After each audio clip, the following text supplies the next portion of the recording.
All right, what's up, Dragon Brood? Do you like Reanimator decks? Well, let's talk about one. Because we got a weird combination that makes these Reanimator decks better. We have, in Duskmourn, ways to put more things in the graveyard, and big things to get back out of the graveyard.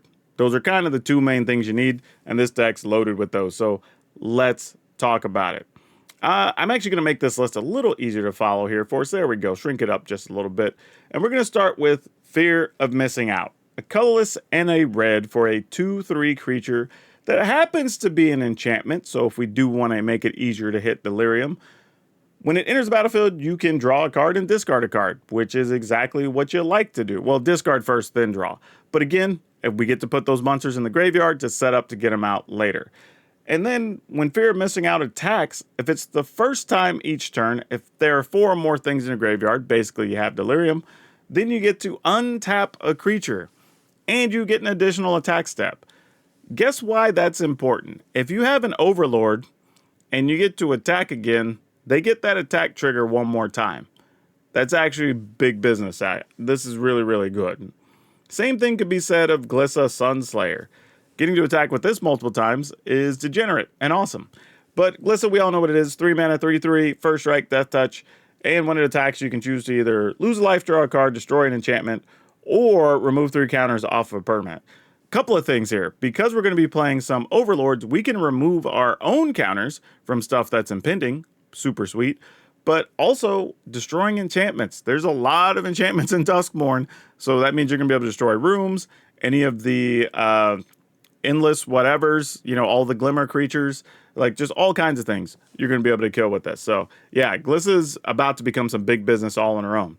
We're going to be playing Overlord of the Baelmark, a full set of these. It's a 5 mana 5/5 if you just want to cast it. But impending a 5, so you have to wait 5 turns, but it is a colorless and a black for that. And then when it enters or attacks, you mill 4 cards, and you put 1 non-avatar creature or a planeswalker from your graveyard into your hand. And I believe it's non-avatar just so you can't target the other Overlords, which I think is honestly more than fair. Like, I don't think we should be worried about that too much. But being able to get any of the other creatures out is more than fine. And just putting other Overlords in the graveyard sets up our big reanimation stuff. Overlord of the Boiler Bilges, we have this in several decks this season, just being a quality removal spell or damage spell to finish the game at 4 mana.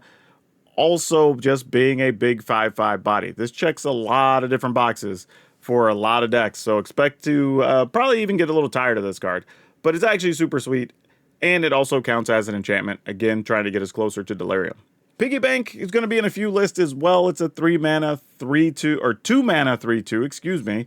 It is an artifact creature, bear toy, so we have a few things that are also going to be artifact creatures, which can help fill the graveyard again for delirium. But when it dies, it produces a treasure token, so it kind of ramps us up to do the other things we want to do as well.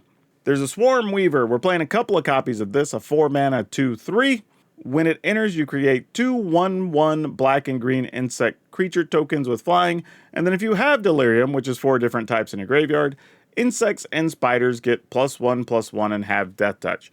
So the things you get can be a little more dangerous if necessary, but 4 mana for a 2/3 and 2 1/1 flyers is actually more than reasonable. This is also an artifact creature, again, checking some boxes for us.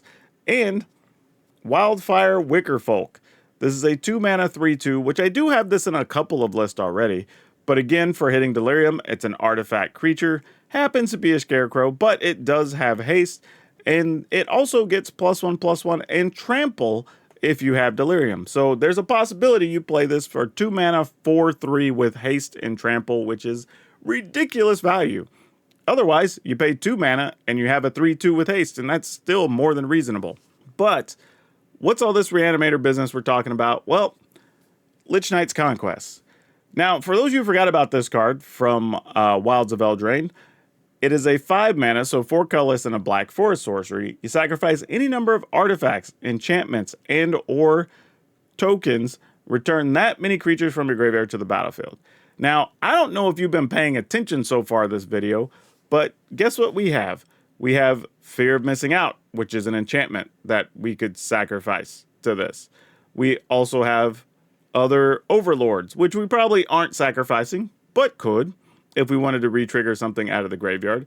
Piggy Bank is an artifact. The Swarm Weaver is an artifact. And so is the Wicker Folk. So if we can fill the graveyard with anything reasonable from Overlord of the Belmark, or we've even chump blocked, say, with some Piggy Banks to ramp up our mana or whatever, we can just go off with this and get a bunch of stuff right back to the battlefield. Maybe they've killed our Fear of Missing Out. Maybe they've killed our Glissa. All right, cool. We just load up, get a bunch of stuff back into play. We are also still playing some Go for the Throat because you need removal. You can't really get around that. But another card we're going to play is Virtue of Persistence, because if we're thinking about getting value, well, what's one of the best ways to get value? Well, if you can get Overlords back, right? So why not try it?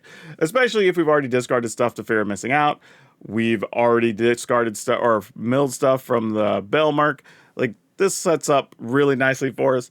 And it's an enchantment, which gives us a different card type, right? So now we have enchantments, we have creatures, we have artifacts, technically have sorceries, we have instants for 4, so we're going to count those as one group, and we have lands. So we have a reasonable chance of actually getting to Delirium if we can flip really any of the enchantments, sorceries or instants. If we can get one of those to flip into the graveyard, we're probably going to be able to hit what we want pretty well. But that being said, we still have creatures, artifacts, enchantments, and lands, even if those never hit, and we have plenty of those anyway, one way or the other. Now, the lands, I keep coming back to this conversation. If you watch these videos, but Verge lands, if they're on color for what you're trying to do, and in this case, we do need a fair amount of red mana, and we were going to play a reasonable number of mountains, I say you go ahead and swap them out because it's always going to be a mountain plus. On top of that, this is also allowing us to play the Underground Mortuary, which does allow us to have swamps and forests, which will trigger that as well. And we're also playing Blazemire Verge for the same reason, that is just a swamp plus. And if we have enough other things that count as basic land types, we're going to be able to have the mana we need all the time. So yeah, big fan of this. Like, this is so far probably one of the more fun decks. Actually, I think the Gruul Smuggler Surprise deck is also going to be pretty fun.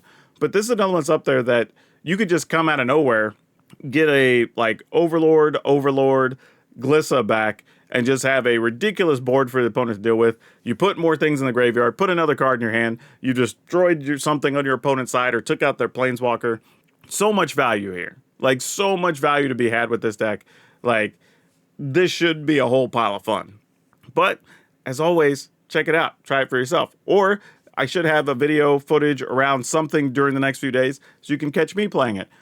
But also, don't forget to like, subscribe, share, all that fun stuff, because we're going to have more videos coming up for Duskmourn to help you know what to play, not play, what to craft, what not to craft, and you don't want to miss any of that stuff. But that's all I have for you for now. We'll see you next time.